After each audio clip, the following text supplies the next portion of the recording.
Hey everyone, it's me and the VGnerd here, bringing my thoughts on. Now I'm probably going to butcher at least the first part of the name because I don't know for the life of me how to pronounce it, but Brighter or Brighter in the Darkness, which I'll just call Brighter in the Darkness. Now then, let's get on to my thoughts on this. So far, going by the first 3 episodes, I have a good impression of this anime. So far, I'm really liking it. And here is more so, I'll give you a synopsis, which I'll be reading this from my anime list, but not directly. Like, basically, here's what the story is. Murakami, when he was a child, was fascinated with this girl called Kuroneko, and he would constantly hang out with her, and she would always insist that aliens are real, and in fact, she's actually met them. But no one would believe her, and even Murakami was skeptical about it. But when she tries to show him the aliens, they end up in an accident. While Murakami gets seriously injured, Kuroneko ends up dying. Then we flash forward years later, and we see the fact that Mikari is still trying to find proof that aliens exist because of the promise he made with Kuroneko. However, one day, a new transfer student appears in the class who not only looks like Kuroneko, but her name just so happens to be Kuroneko as well. Though, I guess there's a difference right there, because Kuro is her first name with... No, wait, Kura? There's actually some difference in her name, like Kura, or however you pronounce it, is her first... No, wait, it's her last name, while Neko is her first, or... Like, I'm just looking, like, right on my anime list. I'm not sure if if the first name is listed first, and the last name is listed second, like, so yeah, that confuses me right there. But I do know the way, like, how like you address people in Japanese, so no need to go all knowledgeable on me. So yeah, and overall, like, if you're in, and so far what I would say of what the show is that while it sounds slice of life-ish, it has an interesting sci-fi element, because there's also a twist to this girl on how she appears to see the future, and the fact that she has superhuman strength. And she states the fact that she has this because she's a witch, but we found in the second episode she actually isn't the one seeing the future. It is another witch that's actually the one, and is actually telling her this through a walkie-talkie.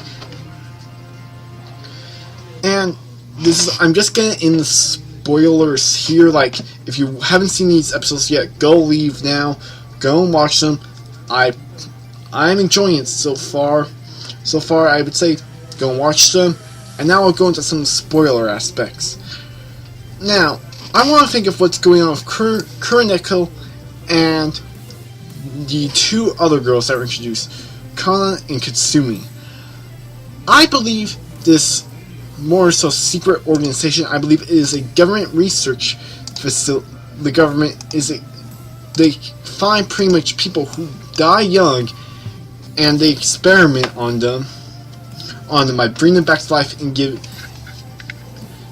and modifying them to give them some sort of ability, like we see with Kura, how she has superhuman strength, and Kana, she has psychic powers.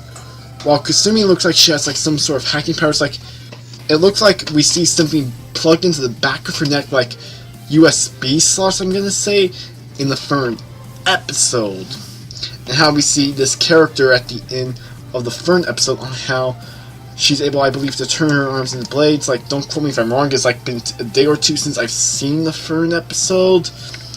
So yeah, I'm guessing the fact that all these have been girls that were near death or dying in the past, that the government took their bodies, brought them back to life, and experimented on them. Because here's proof to add this, is the fact that we were given like a major thing, at least the fact that it's Kuroneko's body, because the fact that she would have 3 moles underneath her armpit, and when she first appeared in class, she didn't have the moles there. But we see the fact that they moved to her side boob. So that right there is an indicator of the fact that perhaps like it's a different soul or something in Kureneko's body. But there's also another occurrence there where it's revealed the fact that how they escaped was that they were in transport, but then something happened and they're being transported to a place where they're going to get killed because they were defective. I'm guessing the fact that Kureneko's defected in a way how whenever she uses her powers, she loses a bit of her memory, and that's why she doesn't remember Murakami. And one other aspect I'm going to point out is the fact that, is it just me, or is the series going to have a tragedy ending? Like, I could probably see a good chance that Kureneko will die at the end of the series. I am willing to bet that is actually going to happen, and yeah, also, I'm not going to get into like specifics on how that the fight's behind their neck, because when I was watching the first episode on Crunchyroll, I clicked a spoiler comment and actually got spoiled what the first switch does, so I'm not going to go into that, because I might end up spoiling you guys, or just say something, like, or if I pretend to speculate, you guys know that's going to be wrong, or I just fucking spoiled you. So, yeah. And I'm not sure if I will read the manga when it's done, since at the moment I'm reading Fagamon, and this anime is going to end by the time summer comes around, and I told myself, when my summer fucking vacation starts, it is time to read the JoJo's Bizarre Adventure manga. So yeah, but I will want to get into probably the manga by this anime is done, since it's only going to be 13 episodes, and I can see it having a like read the manga ending, like if it's either a filler ending or a cliffhanger ending. And yeah, what were your guys' thoughts on Briar and Darkness episodes 1 through 3? If you guys like this video, leave it a like. If you dislike it, leave a dislike. If you want to see more content like this, that's me. And yeah, I'm VGchartz, signing out. Peace.